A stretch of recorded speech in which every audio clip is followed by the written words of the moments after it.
오늘은 부활주일입니다. 부활주일인데 제가 말씀드렸던 것처럼 가상칠언에 우리가 금요일 날 5번째까지 말씀, 그래서 내가 목마르다 말씀까지 나눴는데요. 오늘은 6번째와 7번째 말씀을 같이 좀 나누면서 부활주일과 또 연결해서 말씀을 나누고자 합니다.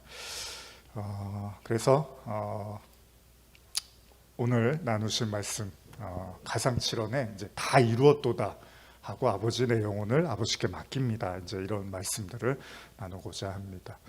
자, 우리 종료주일 고난주간 잘 지나서 성금요일까지 왔고 이제 부활의 아침이 밝았습니다. 그 말씀들 다시 한번 좀 되새겨 보고 싶은데요. 우리가 지난주에 묵상했던 말씀들인데 한번 좀 같이 한번 읽어볼까요? 천천히. 먼저 누가복음 23장 34절 말씀 한번 같이 읽어보겠습니다. 아버지, 저들을 사하여 주옵소서. 자기들이 하는 것을 알지 못함이니이다. 십자가에서 처음으로 주님이 하셨던 말씀. 두 번째 말씀도 한번 읽어볼까요? 23장 43절인데 예수께서 이르시되 내가 진실로 내게 이르노니 오늘 내가 나와 함께 낙원에 있으리라 하시니라. 기억나시죠? 자, 그리고 세 번째 말씀 요한복음 19장 26절 말씀입니다. 예수께서 자기의 어머니와 사랑하시는 제자가 곁에 서 있는 것을 보시고 자기 어머니께 말씀하시되 여자여 보소서 아들이니이다 하시고. 자, 그리고 네 번째 말씀이었습니다. 마태복음 27장 46절 말씀입니다. 제9시쯤에 예수께서 크게 소리질러 이르시되 엘리 엘리 라마 사박다니 하시니 이는 곧 나의 하나님 나의 하나님 어찌하여 나를 버리셨나이까 하는 뜻이라. 자, 그리고 우리가 금요일 오후에 저녁에 나눴던 말씀이죠. 요한복음 19장 28절입니다. 그 후에 예수께서 모든 일이 이미 이루어진 줄 아시고 성경을 응하게 하려 하사 이르시되 내가 목마르다 하시니. 자, 지금 우리가 나눴던 이 말씀 예수님이 십자가에서 던지셨던 말씀입니다. 아주 중요하고 의미심장한 말씀입니다. 항상 그렇죠. 사람들이 하는 마지막 말이 굉장히 중요한 겁니다. 어쩌면 이 말들이요, 예수님이 던지시던 이 말씀들이 성경의 모든 내용들의 함축적인 의미일 수도 있습니다. 그만큼 가상칠언의 말씀은 상당히 중요하다고 볼 수 있습니다. 근데 아직 우리가 다 나누지 못했죠. 앞서 말씀드린 것처럼 이제 두 말씀이 남아 있습니다. 오늘은 그 말씀을 좀 여러분과 나누려고 하는데요. 첫 번째 말씀, 바로 다 이루었도다 이 말씀인데 이것도 한번 본문을 읽어보겠습니다. 요한복음 19장 28절에서 30절입니다. 그 후에 예수께서 모든 일이 이미 이루어진 줄 아시고 성경을 응하게 하려 하사 이르시되 내가 목마르다 하시니 거기 신포도주가 가득히 담긴 그릇이 있는지라. 사람들이 신포도주를 적신 해면을 우슬초에 메어 예수의 입에 대니 예수께서 신포도주를 받으신 후에 이르시되 다 이루었다 하시고 머리를 숙이니 영혼이 떠나 가시니라. 우리 지난 금요일에 예수님께서 목마르다라는 말씀을 나누었었는데요. 이 목마르다라는 얘기는 정말 예수님이 다 쏟아낸 거죠. 물과 피를 다 쏟아내고 이제 더 이상 줄 게 없으니까 예수님이 목마르다고 하시는 겁니다. 정말로 예수님은 우리를 위해서 그냥 다 내어주셨다는 겁니다. 인간의 모습에서 나오는 말이 목마르다는 거잖아요. 그러니까 정말 예수님이 이제는 나약하고 연약하고 죽음을 앞둔 인간의 모습으로 목마르다라고 말씀을 하신 거죠. 그리고 오늘의 본문은 예수님께서 신포도주를 입에 대시고 죽음을 맞이하시기 직전에 하신 말씀, 바로 다 이루었다라는 말씀입니다. 다 이루었대요, 예수님이 십자가에서. 근데 뭘 이루셨냐면 자신이 이제 죽음으로써 모든 걸 다 이루었다는 거잖아요. 예수님이 이제 죽으시면 이제 모든 게 다 이루어지는 거죠. 그러니까 다 이루었도다 하시고 예수님은 죽으십니다. 근데 이거에 대해서 로마서에서 뭐라고 말씀을 하시냐면 로마서 5장 7절과 8절 보면요. 이것도 한번 읽어보겠습니다. 의인을 위하여 죽는 자가 쉽지 않고 선인을 위하여 용감히 죽는 자가 혹 있거니와 우리가 아직 죄인 되었을 때 그리스도께서 우리를 위하여 죽으심으로 하나님께서 우리에 대한 자기의 사랑을 확증하셨느니라. 자, 생각해 보면요, 예수님께서 십자가를 지시기 전에 사실 베드로와 제자들은 어떻게 하죠? 예수님의 십자가를 저지합니다. 그러니까 이 십자가를 지는 지금 이 사건은 아무도 이해를 못하고 하나님하고 아들만 이해를 하고 있는 거예요. 그쵸? 그래서 베드로가 뭐라고 하죠? 마가복음 14장 31절에 베드로가 이렇게 말합니다.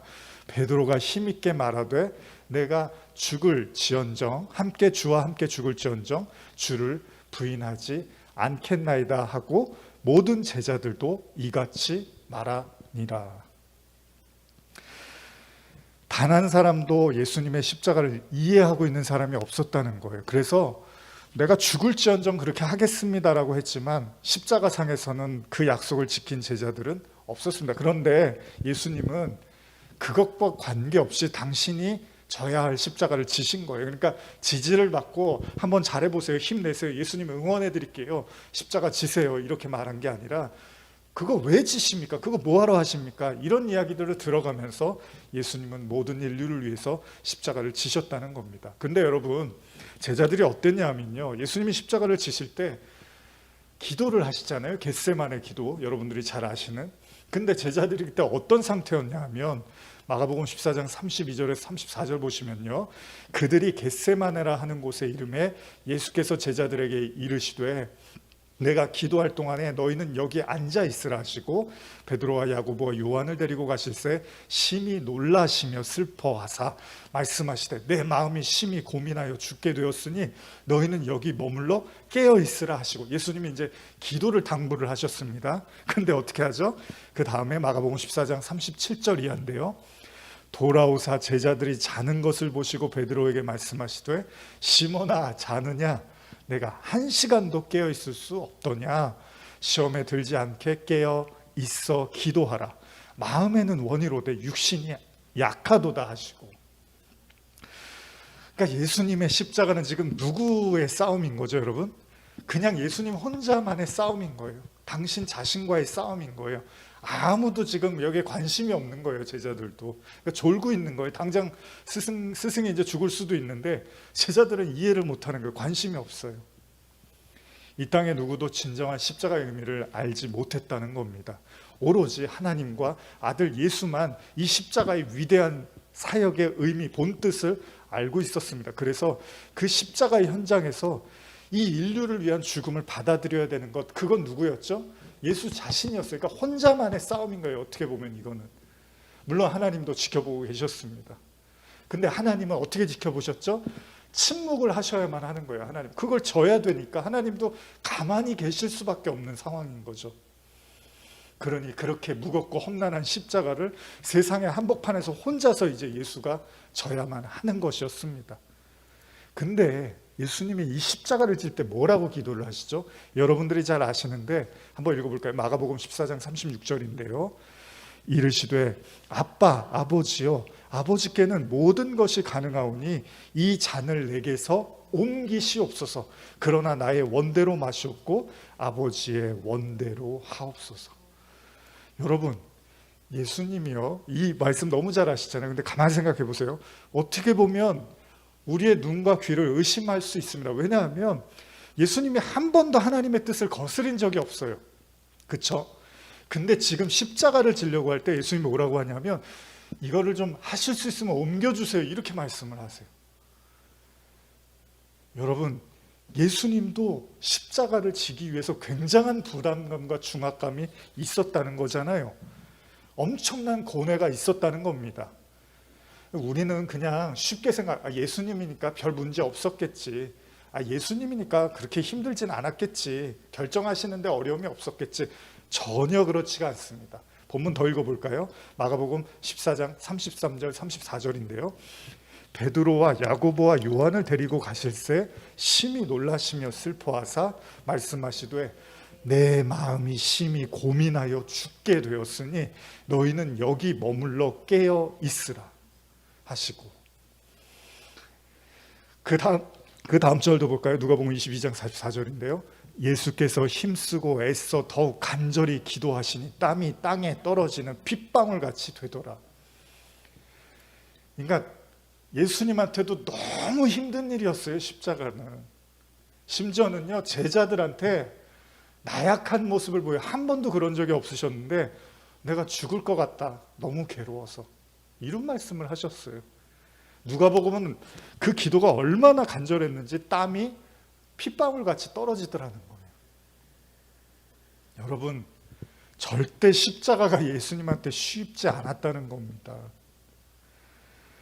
예수님이니까 어렵지 않으시지. 하나님의 아들인데 당연히 그렇게 하셨겠지. 이제 그런 생각은 안 하시는 게 좋습니다. 그도 똑같이 고뇌하셨고 아파하셨고 목마르셨고 힘드셨고 죽을 것 같았다는 거예요. 왜요?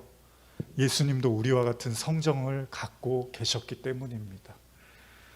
예수님은 하나님이지만 완벽한 인간이었습니다. 그래서 예수님의 십자가가 우리에게 더 와닿을 수밖에 없는 거죠. 초인으로 예수님이 십자가를 지신 게 아니라는 겁니다. 그래서 로마서 5장 8절 아까 뭐라고 했죠? 다시 한번 읽어볼까요? 우리가 아직 죄인 되었을 때 그리스도께서 우리를 위하여 죽으심으로 하나님께서 우리에 대한 자기의 사랑을 확증하셨느니라. 그러니까 예수님의 십자가의 죽음은요, 인간을 향한 구원의 제사이기도 합니다. 맞습니다.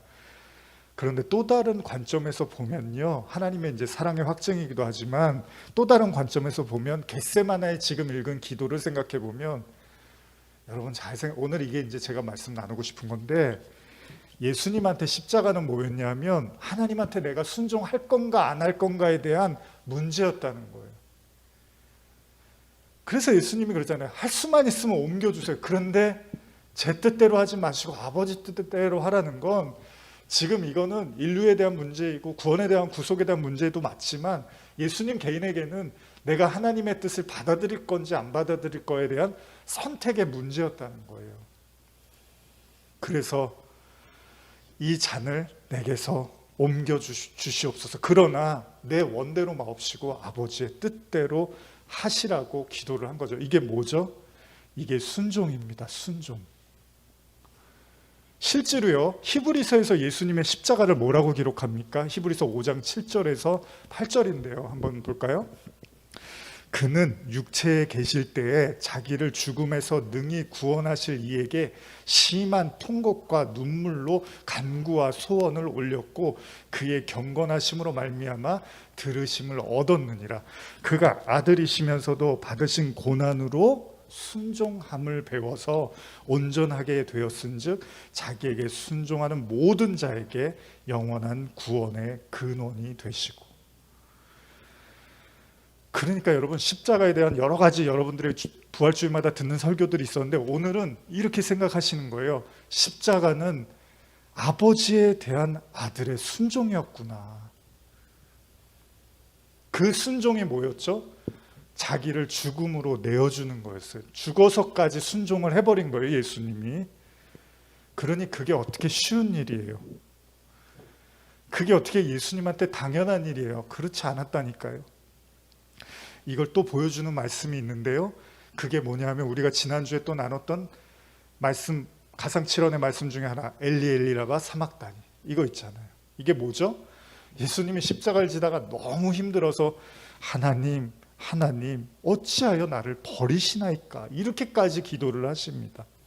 어떻게 보면 원망 섞인 어조로 들릴 수도 있습니다. 그런데 주님께서 십자가를 지시기 전에 이 잔을 옮겨달라고 기도하신 것처럼 예수님이 십자가 위에서 나를 버리시나이까라고 기도한 건 고통의 순간 이성을 잃은 사람처럼 보일 수도 있는 거예요. 너무 괴로우니까. 물론 우리가 지난 주간에 이 말씀을 묵상했지만요, 사실 예수님은 십자가를 지시기 전에 절대로 본인이 십자가를 져야 하는 걸 모르고 있었던 분이 아니에요. 그렇죠? 아니, 하나님 날 버리시나이까라고 해서 예수님이 날 안 버리시고 나는 안 죽겠지, 나는 십자가에서 내려오겠지, 이런 생각을 갖고 있었던 게 아니고요, 예수님 십자가 지시기 전에 다 알고 계셨어요. 마가복음 8장 31절 한번 읽어볼까요? 인자가 많은 고난을 받고 장로들과 대제사장들과 서기관들에게 버림받으여 죽임을 당하고 사흘 만에 살아나야 할 것을 비로소 그들에게 가르치시되. 예수님은 다 알고 계셨습니다. 여기 지금 다 나왔잖아요. 자신이 죽임을 당하고 심지어는 부활할 것도 알고 계셨습니다. 근데 그 예수님이 십자가에서 왜 자기를 버리냐고 절규를 하냐는 거예요. 그래서 우리가 지난주에 그랬잖아요. 너무 고통스러워서 그러신 거 아닌가. 왜냐하면 고통 앞에서는 장사가 없잖아요. 그 고통이 너무나 크기 때문에 예수님이 하나님을 향해서 이렇게 간절히 부르짖었는지도 모른다고 우리가 나눴습니다. 그러나 또 다른 이유가 있다면 예수님은 모든 인류를 위하여 대신 죽으신 분이기 때문에 뭐죠? 지금 예수님이 날 버리냐고 했을 때는 하나님하고 완전히 끊어진 인간의 상태를 보여주려고 한 거예요. 그러니까 이런 거라고 생각하면 돼요, 여러분. 예수님 십자가를 지시면서 이제 그 고통을 당하시면서 뭘 느꼈냐면, 진짜 하나님이 인간을 버리셨구나. 진짜로 하나님이 인간을 저주한 게 맞구나. 왜? 예수님이 우리를 대신해서 진 거니까, 당신이 십자가를 져보니까 하나님이 인간을 심판하시고 버리시고 저주했다는 걸 당신이 느낀 거예요. 그래서 거기서 어찌하여 버리시나이까 이렇게 기도했다라고도 볼 수 있다는 겁니다. 그러니까 하나님의 구원의 손길이 없이는 모든 인간은 하나님으로부터 버림받은 자라는 걸 예수님이 느낀 거예요. 거기서 예수님은 십자가 위에서 하나님의 저주와 버림 그리고 죄에 대한 심판, 이 모든 걸 다 경험하신 거예요. 그 심판이 너무나 가혹했기 때문에 하나님을 향해서 그렇게까지 예수님이 부르짖은 것이라는 거죠. 이게 사실 인간의 현실입니다. 예수님의 십자가가 보여주고 있는 우리 인간의 현실, 죄로 인한 하나님과 끊어진 상태, 그걸 예수님은 목도하신 거죠. 그렇게 혹독한 십자가의 형벌을 받는 가운데 주님이 뭐라고 하십니까? 오늘의 본문 갑자기 다 이루었다고 말씀을 하십니다. 저는 오늘 이 말씀을요, 십자가를 쓴 잔을 기꺼이 받아들이셨던 예수님의 순종에 대한 이야기로 나누고 싶습니다. 물론 예수님은 십자가를 통해서 영단번의 제사라는 엄청난 일을 행하셨습니다. 구원의 길이 열렸어요. 휘장이 찢어지고 우리가 하나님께 갈 수 있는 그 길을 예수님이 열어놓으셨어요. 그런데 그거보다 더 오늘 나누고 싶은 건 이 잔을 옮겨주소서, 그러나 나의 원대로 마시고 아버지의 뜻대로 해달라고 고뇌하고 땀이 피가 되도록 기도하시면서 심지어는 마음이 너무나 괴로워서 죽게 되었다고까지 말씀하신 그분이 하나님의 뜻을 받아들이는 그 내용을 여러분과 나누고 싶습니다. 다시 한번 그 본문을 읽어볼까요? 마태복음 26장 39절인데요. 한번 같이 읽어볼까요?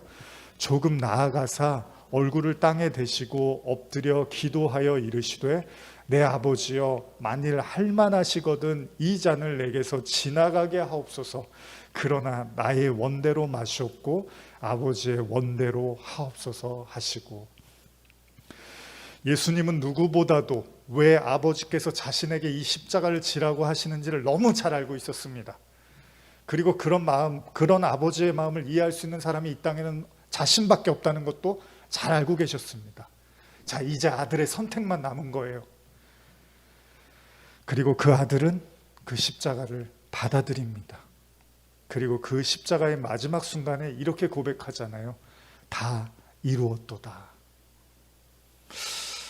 글쎄요, 저는 이 다 이루었도다가 여러 가지 의미가 있잖아요. 아주 중요한 내용이고. 근데 이렇게 생각해 보셨으면 좋겠어요. 예수님 개인에게 이 십자가라는 그 임무를 순종으로 받아들인, 사실 순종이 아니라 복종이죠. 예수님이 공생의 사역을 하시면서 입이 닳도록 하신 말씀이 뭐였죠? 나는 내 뜻을 전하러 온 게 아니라 아버지의 뜻을 행하러 왔어. 난 내 말을 하고 싶은 게 아니라 아버지의 말을 하러 왔어. 그러니까 예수님은 오로지 모든 초점이 아버지의 뜻이었어요. 그러니까 그의 마지막 십자가 기도에서도 나의 원대로 마시고 아버지의 뜻대로 하라고 하잖아요. 결국 예수님의 이 다 이루었도다라는 말씀은 아버지의 뜻에 대한 완벽한 순종의 의미로도 이해할 수 있다는 거죠. 다시 한번 우리 히브리서 말씀을 한번 더 읽어볼까요? 아까 읽은 말씀인데요. 히브리서 5장 7절에서 9절인데 다시 한번 읽어보겠습니다. 그는 육체에 계실 때에 자기를 죽음에서 능히 구원하실 이에게 심한 통곡과 눈물로 간구와 소원을 올렸고 그의 경건하심으로 말미암아 들으심을 얻었느니라. 그가 아들이시면서도 받으신 고난으로 순종함을 배워서 온전하게 되셨은즉 자기에게 순종하는 모든 자에게 영원한 구원의 근원이 되시고. 예수님의 마지막 임무, 그게 순종이었다는 거예요. 이게 무슨 말이죠, 여러분? 마지막 그 순간까지 내 결정권을 포기하고 하나님의 뜻을 받아들인다는 건 이제 하나님이 하시는 모든 말씀을 다 따라가겠다는 얘기입니다. 다 믿겠다는 거예요. 설령 그것이 자기에게 엄청난 고통과 해가 된다 하더라도 하나님께 순종을 하겠다는 거죠. 그러니까 십자가는 다른 의미에서 뭐예요? 완벽한 순종을 의미하고 있을 수 있다는 겁니다. 이게 뭐죠? 전적으로 하나님을 그냥 따라가겠다는 거예요. 의지하겠다는 거예요. 신뢰하겠다는 거예요. 여러분, 아브라함이 언제 믿음의 조상이 되죠? 이삭을 제물로 바쳤을 때. 야고보서에서 그러잖아요. 행함이 없는 믿음은 죽은 믿음이라고. 그러면서 아브라함 얘기하죠. 아브라함이 언제 믿음의 조상이 됐습니까? 이삭을 바쳤을 때. 이렇게 모든 것을 순종하고 받아들인다는 건 그게 성경이 말하는 신뢰고 믿음의 완성이라는 겁니다. 그렇습니다. 십자가는 예수님이 그 십자가 위에서 처절한 자기 자신과의 싸움이었던 거예요. 바울이 뭐라고 하죠? 자기 몸을 쳐서라도 복종을 하고 하나님께 나아간다라고 이런 고백을 하잖아요. 여러분, 신앙은 허상이 아닙니다. 십자가요? 아, 주님이 나를 위해서 피 흘리셨대, 나를 위해서 구원해 주셨대, 감격하시고 찬양하시고 다 좋습니다. 그런데 그 십자가를 지는 저와 여러분들에게 하나님이 말씀하시는 더 중요한 메시지는 그 죽음까지도 순종할 수 있는 그 순종을 우리에게 말씀하고 계시다는 겁니다. 그리고 예수님은 그 순종, 그 하나님을 위해서 마지막 순종의 선택을 하신 이후에 다 이루었도다라고 말씀을 하셨다는 겁니다. 예수님을 따라 십자가의 길을 걷는 여러분과 저도 십자가를 져야 됩니다. 근데 그 십자가는 어떻게 지느냐? 예수님처럼 나의 원대로 마옵시고 아버지의 원대로 하옵소서라는 순종을 할 때 그 십자가를 지는 거예요.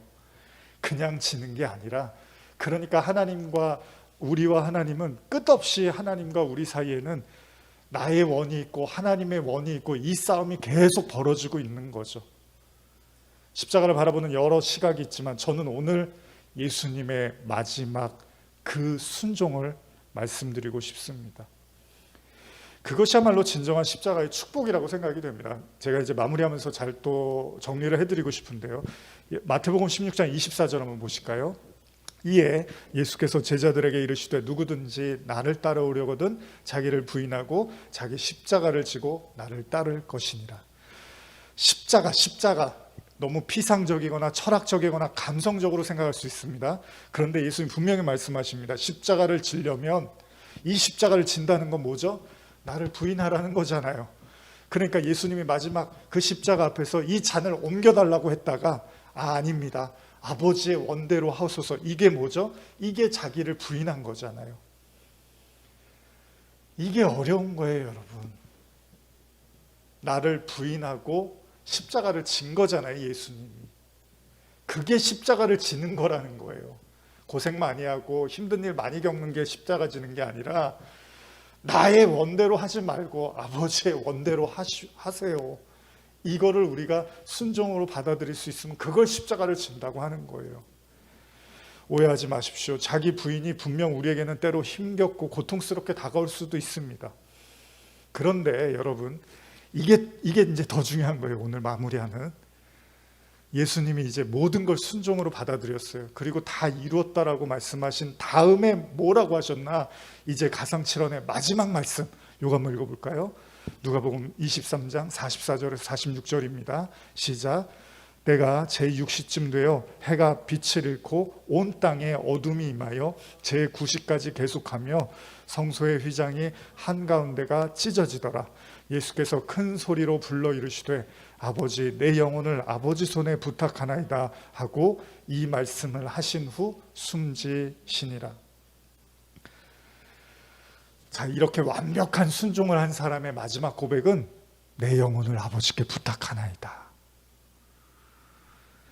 여러분, 완벽한 순종, 십자가에서의 완전한 순종의 결과는 이제 하나님께 모든 걸 맡기는 거예요.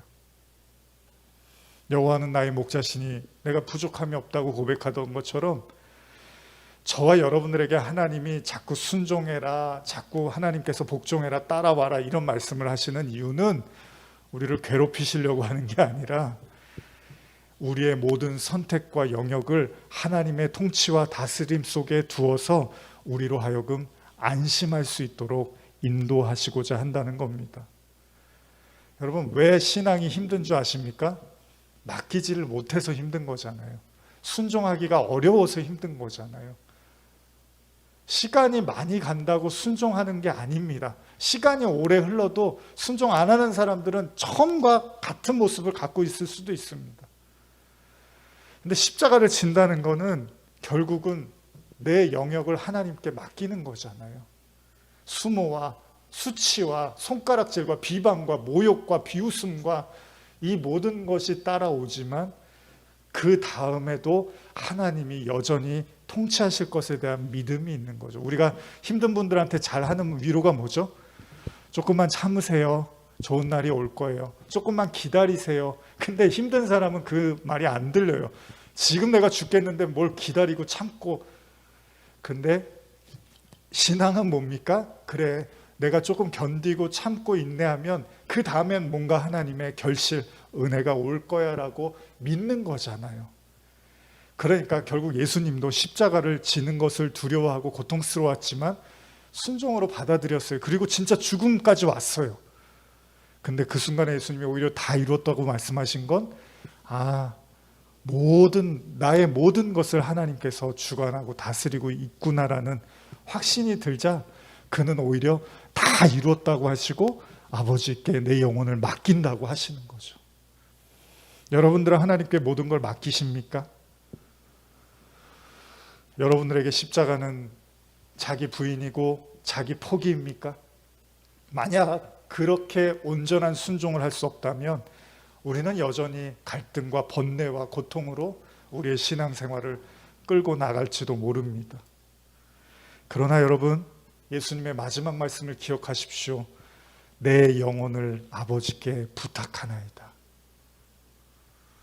사실 우리 성도들은 죽음이 와도 두려워하지 않는 게 이제 이제 연세가 많이 드시고 나중에 이제 마지막 시간을 보낼 때 이 고백을 할 수 있어야 되는 거잖아요. 내가 이제 죽는구나. 내가 눈이 감겨지는구나. 내가 힘이 빠지는구나. 근데 그때 이 고백을 할 수 있어야 되잖아요. 내 영혼을 아버지의 손에 부탁하나이다. 그러니까 모든 걸 다 맡기는 거잖아요. 이제 죽음 이후까지도 맡기는 거잖아요.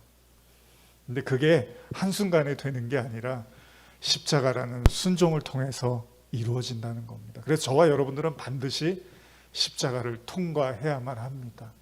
그래야지만 우리가 다 맡길 수가 있어요, 하나님께. 그리고 그런 아들, 완전한 순종을 했던 아들을 하나님은 영원한 제사장으로 일으켜 세우셨습니다. 히브리서 12장 1절 2절 한번 같이 읽어볼까요? 시작. 이러므로 우리에게 구름과 같이 둘러싼 허다한 증인들이 있으니 모든 무거운 것과 얽매이기 쉬운 죄를 벗어버리고 인내로서 우리 앞에 당한 경주를 하며 믿음의 주요 또 온전케 하시는 이인 예수를 바라보자. 그는 그 앞에 있는 기쁨을 위하여 십자가를 참으사 부끄러움을 개의치 아니하시더니 하나님 보좌 우편에 앉으셨느니라. 저와 여러분들에게도 동일한 십자가를 주님은 말씀하시고 우리에게 이 동일한 축복도 허락하시고자 합니다. 그리스도와 함께 죽으면 그리스도와 함께 사는 겁니다. 그것이 연합이고 그것이 이 땅을 살지만 하나님 나라를 살고 있는 천국 시민들, 백성들의 현실입니다. 오늘 십자가를 두려워하지 마십시오. 십자가 앞에서 여러분들을 조금 부인한다 하더라도 하나님은 그만큼 여러분들에게 평안과 기쁨과 영원한 생명을 주실 것입니다. 부활하신 예수님의 첫 말씀, 평강이 있을지어다. 이것이 십자가의 결과입니다. 우리 모두에게, 이 십자가를 지는 모든 성도들에게 이 평안과 기쁨으로 내일 일을 염려하지 말고 하나님께 다 의탁하고 맡기는 삶을 사시기를 간절히 축복합니다. 기도하시겠습니다.